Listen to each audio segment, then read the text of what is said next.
1 month ago today, a tornado ripped through Mayfield, Kentucky, and devastated the community there. Cleanup efforts are still underway after a tornado that wiped out neighborhoods, destroyed iconic sites, and claimed the lives of nearly 80 people in the state of Kentucky alone. Novelist and Pulitzer Prize finalist Bobbie Ann Mason grew up in Mayfield, and in a special essay for CBS Mornings, she reflects on the catastrophe that forever changed the place that she calls home.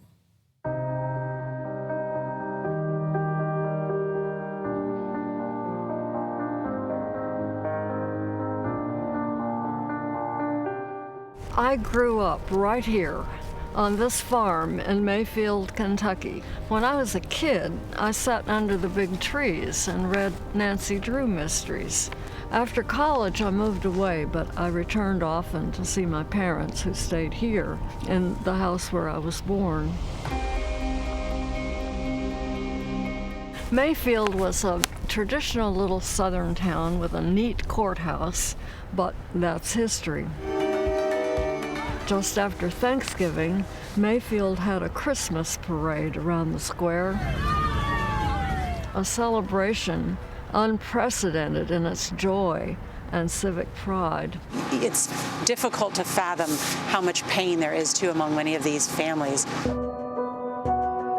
Then, the tornado that roared through Kentucky a month ago wrecked the center of town and toppled the steeple of that courthouse and demolished most of the buildings around it. It was merciless, unrelenting, and indiscriminate in its power. It was shocking. Most famously, the tornado flattened the candle factory. I close my eyes and all I see is people hollering and screaming for help. The devastation is worse than I imagined when I saw it on TV. Everything was just falling on top of us. I was under there somewhere. I'd never seen destruction bigger than one house, but this is blocks and blocks, and it goes for miles into the country. Whole neighborhoods lost their homes and jobs. People were thrust out into the unknown. At Christmas, some could go to relatives, but many were scattered at hotels and state park lodges. The tornado was an enormous trauma. Mayfield will be feeling the effects for generations.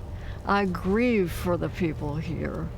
Many blocks were small, modest houses. Rentals are scarce, and I don't know what these residents will do. The large downtown churches were gutted, but they've made do in temporary homes. A big Christmas tree rose triumphantly in front of the wrecked courthouse. So there's hope. Western Kentuckians are resilient. That's no surprise, given the farm heritage of this region. Sometimes a crop fails or a tornado blows your house away. Nature can be cruel. Mayfield got a terrible thrashing, but people here are strong, and they are busy making plans and talking about what they want their town to become. Houses are already going up. Mayfield faces so many questions. Can we restore the courthouse? Should we try to recreate the past or think boldly about the future? Challenges like technology, politics, and climate swirl around the whole world these days. With all this confusion, how can we make good choices? I hope we think hard about what sort of new town we want to make. The tornado reminded us that nothing is permanent, nothing is secure, but starting over from scratch is a great opportunity to do something just brilliant.